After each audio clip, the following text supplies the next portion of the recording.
नमस्कार. इकडे मी पाव किलो मुळ्याच्या शेंगा तोडून साफ करून घेतल्या आहेत.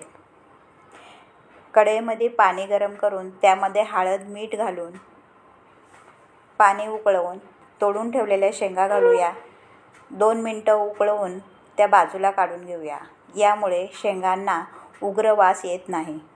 दुसरीकडे कढईमध्ये 4 चमचे तेल गरम करून त्यामध्ये पाव चमचा जिरे, काही कढीपत्त्याची पाने घालूया, पाव चमचा हिंग, मिरचीचे तुकडे, 5-6 लसूण पाकळ्या ठेचलेल्या,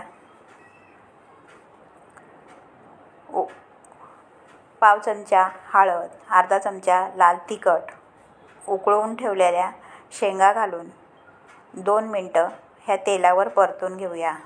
चवीनुसार मीठ घालूया.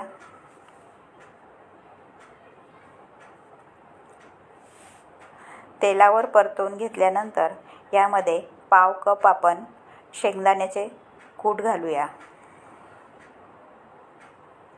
कूट मिक्स करून मंद आचेवर झाकण ठेवून 5 मिनटं ह्या शेंगा शिजवून घेऊया. 5 मिनटानंतर झाकण काढून पुन्हा परतून गरमागरम भाकरीसोबत ह्या सर्व करूया. Thanks for watching.